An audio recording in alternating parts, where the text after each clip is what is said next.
Hello, Identity 5 gamers! It is time to log in for 10 draws. Yippee! 10 draws, look at that! Wait, is that an octopus? I just now noticed, oh my gosh. I don't think it is. It's like a weird shadow blob, but it kind of looks like an octopus, but it doesn't have 8 tentacles. Huh. Maybe it's Bellum from The Legend of Zelda Phantom Hourglass. Maybe it's a balloon. Maybe it's me. That is what I look like, actually. Anyways, sorry. We have some new updates, as we can see here. Memory Sphere, I believe previous season reset item is here now, thanks to Lunar New Year right around the corner. We have Richard Sterling out here with his deduction star now in the shop, and this crossover is here too, and I have no words for this crossover. We also have some, events regarding it, but if you've already done it, you'll get a lot of costume remnants. If you haven't done it, you'll get a lot of little graffiti rewards here, I'm pretty sure. I've already done it because this is like the 50th time this crossover has come back. But we also have a little surprise check-in here as well. For about, looks like 4 days, we can get some clues and some spyglass here, so that's pretty cool. I can also wrap up my Snow Festival gathering event here. So a lot of little login events that you can do if you're logging into the game right now. Now, let's see here. We have some compensation, but what is this here? Divine Procession ranking rewards. Ah, yes, of course. Here it is. I think we can go take a quick peek at that right now, actually. Here we go. The big thing that we're looking at today is COA. Phase 3, I believe it's Phase 3 at least, has now begun. Here we go. I'm sorry, what is this? No, this is stage 4? I don't even remember. Okay, this is qualifiers? What? All right, whatever. Yeah, so we still have more Abyss battles continuing this week. This is the battle for top 8, I believe. Battle for top 8 now. And we have the book here as well, which I guess we'll start reading through before we get into anything else. So this is going to be the next chapter, Radiant Altar, which I don't know if this takes place after the story that we've already done videos on, but let's just take a look-see here. The existence of the divine is the source of all things, every fact and rule of the holy city, everything you have seen and everything you will see. The divine's existence also sustains all things. Perhaps the signs were always there. We have always stood exposed beneath those marble eyes. The procession comes to a halt on the wide holy dais. Okay, I imagine this is during the little fight scene when Joseph was coming down from the sky, and then he was like, "There is a traitor among us." Whatever. Yeah. A semi-enclosed structure that lies almost at the city's exact center. The divine's manifestation is less grand than I had imagined, yet still enough to make one forget to breathe. In a heartbeat, the crowd falls silent. Almost every gaze is drawn upward, searching the sky for a faint glimmer of light. I found it first. I wonder what that is. As if seeking a golden fish in a boundless sea. The divine appears in the distant firmament. No one can say from which part of the cloud it emerges, just as you cannot say from which layer of water or curl of a wave a fish appears. Slowly, it spreads its ring-shaped wings and alights, as lightly as a feather, upon the seat prepared for it. I like how they're always capitalizing it, since it's the divine. As the crowd erupts in joy once more, we finally behold the divine's true form.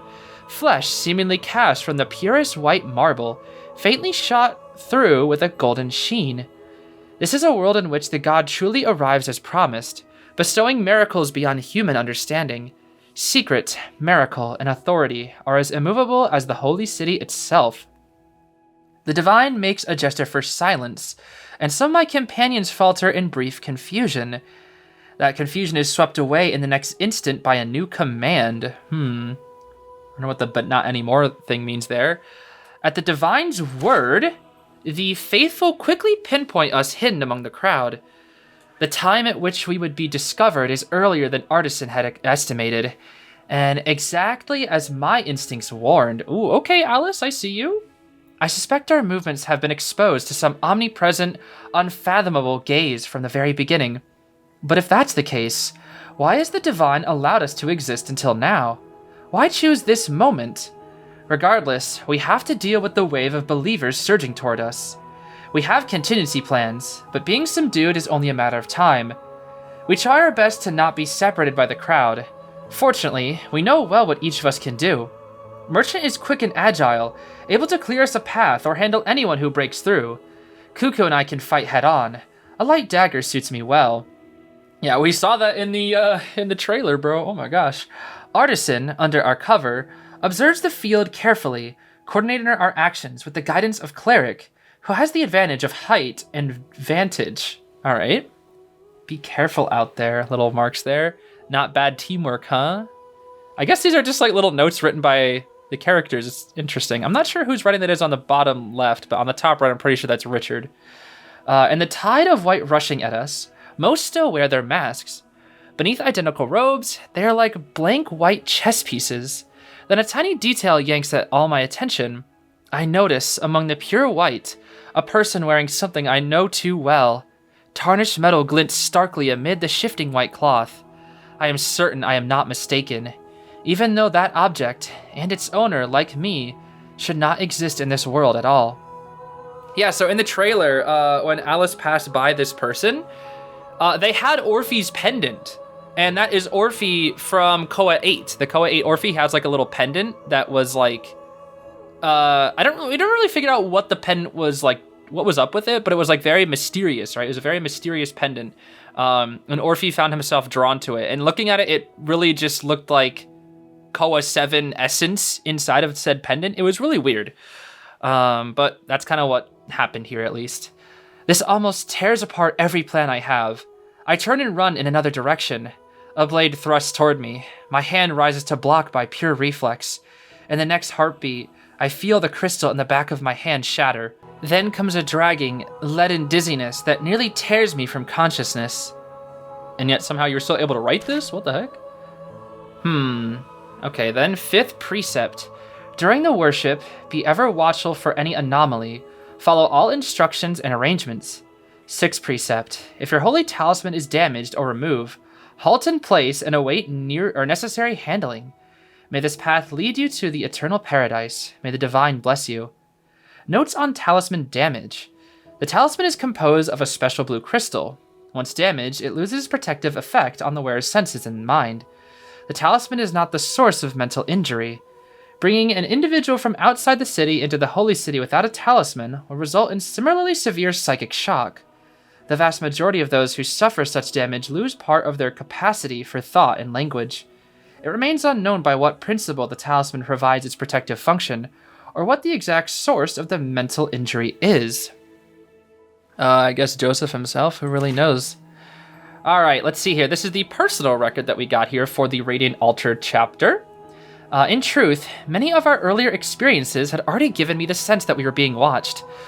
On the one hand, we found scattered doves everywhere we went.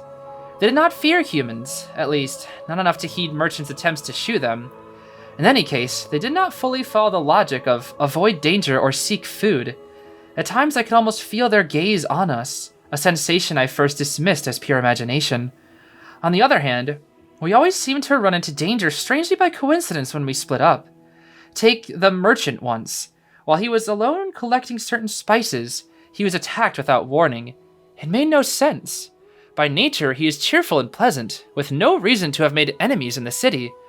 Similar incidents happened to others while they were resting. Sometimes it was a lone assailant.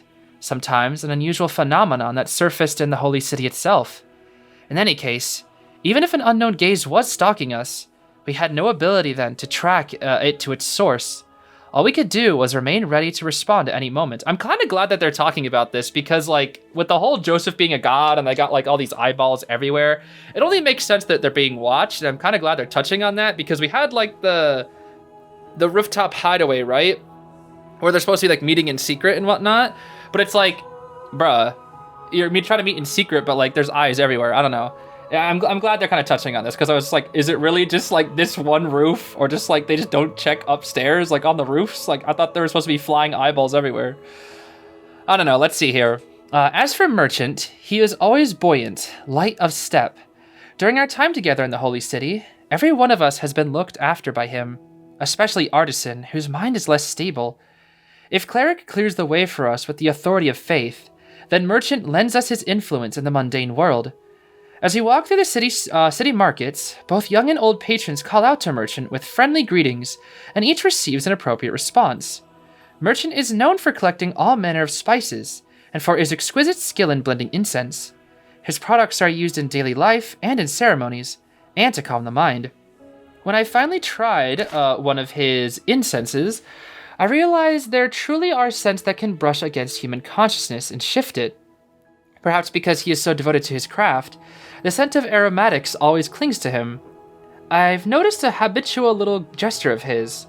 From time to time, his fingers lightly touch the incense box at his waist, reassuring himself that it's still there. Interesting. I suspect he relies heavily, almost anxiously, on the incense's effect on the mind, but I do not know why. He says his dream is to build a garden of spices all his own, filled with rare plants and flowers. It is a pleasant, harmless answer, one that doesn't quite touch his deepest purpose. Among us, Merchant alone holds no deep hostility toward the holy city. I see a genuine kindness in him, but his standards for what is legitimate or right are the vaguest. Rather than live in the ordinary cycle, he seems more interested in breaking it open and exploring the secrets behind it. Merchant can master patterns and blend into ordinary life, but when it comes to the essence of the soul, perhaps he is the one among us who is least human. Least human, really. I feel like if anybody, that'd be Faro Lady with the whole wings and whatnot, but I guess we're talking more about essence of the soul. I guess that would potentially check out. That's interesting, though. That's a really interesting, I guess, interpretation of the character. Well, I say interpretation of it's not official, but, still interesting. As for what I saw among the faithful, a small metal pendant containing a living sample of fungal mycelium. It clearly does not belong to this era or this land. Though many years have passed, the details I saw in childhood still burn vividly in my dreams. When it appeared before me like a miracle, I knew I would never let this chance slip away. To find this pendant and, perhaps, in the best of all possible outcomes, find the person who always wore it close. Aww. I've never feared making guesses that are too optimistic. I am willing to take up Sisyphus' burden, to strive toward his impossible task. In any case, it is still worth trying. Dang. We love Alice out here. Alice is so hopeful. We love Alice out here. Okay, and then these are just what we already know. Interesting. Very, very interesting. Yeah. So you might be looking at something here in the top right. Something that just says, you weren't chosen in all red. So, to my knowledge, on the leaderboard, as you can see, here are the top 8 teams that are currently ranked. Looks like some teams have already started playing. But how this works is the top 50 teams. Oh, what the heck? I thought it was top 50, but I guess it's only top 30? I'm pretty sure it was top 50, but they're just not showing the top 50. I'm assuming. I guess. I don't know for sure. But in top 50, you get the final chance, also known as the final week of COA, the final phase. So the top 8 teams will go on to compete in the tournament, and then the bottom 42 teams will unfortunately just not make it in, right? They just won't make it in. So I will actually show you a video in a moment where it looks like, or what looks like when you pass, because B4U, one of the top teams, I know some of the players on there, and they have provided me some footage, what it looks like if you were to pass, so that's pretty cool. But, we have like little play matches here. We got the Hideaway Rooftop that is still available as well. So everything else is still here, all the investigation notes, the previous phases, still got my Abyss treasures that I need to pull here. But it's now on the next phase, basically. So you can still get all of these rewards here. I've already got all the rewards, though, so I'm kind of just chilling. But let's take a look at what it would look like if we passed. All right, so this is provided by Schmitty. So a big shout out to Schmitty for providing this footage to see what it looks like when you pass. Congrats on advancing. There we go. You get the little... you have to even see like the little reward there for it, too. So that is pretty cool. But I don't know if it says like you are chosen or you're not chosen, but I know it looks really cool. So you got like the little book. I know Schmitty doesn't care about lore, so he's probably just gonna take 2 peeks at it, look at the pictures. Or I guess, okay, never mind. Okay, bro's actually gonna look through each page. Yo, speed reader Schmitty, that's crazy, bro. But yeah, now you can see it's like, that's what it looked like in the top right. If you pass, you can see what it looks like, you know, right here. It's pretty cool, you know, it's pretty cool. And I guess you have to give in like some information and whatnot to NetEase, so that they have like your information for top 8. So that's pretty cool. So if you're curious what it looks like if you were to pass, this is what it looks like. Here, bro hasn't done the event at all. This guy Schmitty, bro. But yeah, unfortunately, our team did not make it into top 50. That was our initial goal, was to try to make it into top 50 so we could at least make it to this phase, not necessarily go for top 8. However, we didn't make it. We had a lot of bumps in the road, and at the end of the day, we didn't make it, unfortunately. I think we placed like 80 something. So we were about 30 places away, but sadly we were not able to make it to top 50. With that being said though, as you can see here, we did make it into top 200. So we at least do get this little portrait frame here, which is nice. You know, you do get a different portrait frame for getting into top 50, but they give out one for the top 200 teams or top 0.5. So we'll go ahead and accept this as well, and maybe equip it for just a little bit. I suppose amongst the COA rewards, you could consider this to be like a participation award, or perhaps maybe a bronze medal, you could say. Not the best though, but still an award nonetheless. Now I guess before we end off, I do want to take a look at my resettable thingies here. So I need to figure out what accessory I want, what A tier skin I want, and what B tier skin I want. All right, you know what? I think I'm gonna go with forwards. I don't really know what else to pick here, so I'm gonna choose forwards for now. Maybe I won't get the guaranteed S, because I usually only get like 1 S tier from this a year, so maybe I won't get the guarantee, then I can maybe get a different character if there's like some new ones for next time. But now for an A tier, this one's gonna be tough. I gotta think about this one. Actually, wait, oh my gosh, no, I don't have to think about it. Cheese, bro, cheese! I can't believe I don't have cheese yet. I gotta go for cheese, 100% gotta go for cheese. B tier, now this is gonna be hard. I gotta think about this one, oh my gosh. Actually, wait, no, I don't, novelist, boom. There we go, okay. I think I have 20 of these, and I just got 10 freebies. So let's pull the 10 freebies. We can actually guarantee get ourselves novelist here, I believe, because you always get a guaranteed B tier from a 10 pull, which means, yes, sir, we get ourselves that inscribing star novelist, bro. I wanted this novice skin when it first came out, didn't get it, so glad that I have it now. Oh, and I just realized my 666 costume was the journalist skin, and now I got the novelist as 667. So it's like they're next to each other. The brother and sister reunite, bro. How cool is that?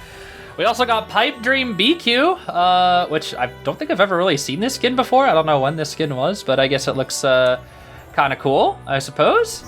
So that's pretty neat. And then let's just go for another 10 pull here. Let's see. No gold, so no cheese or anything like that. But do we get another B tier? Let's see. We do. We get, oh, who could forget? Green Jade Thief. Yeah. Yeah.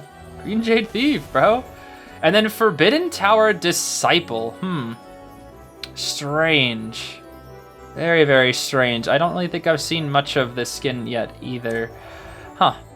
Although I guess I don't really see people playing with B tiers too often. Well, there we go.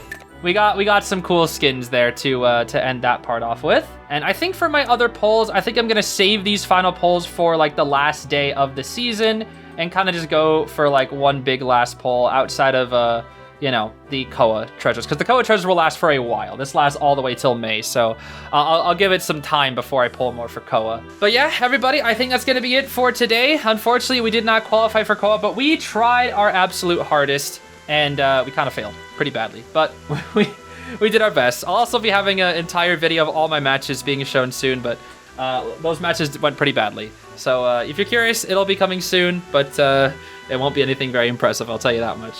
But yeah, that's it for today. Thanks so much for watching, but I hope you have a great rest of your day. Take care. Bye-bye.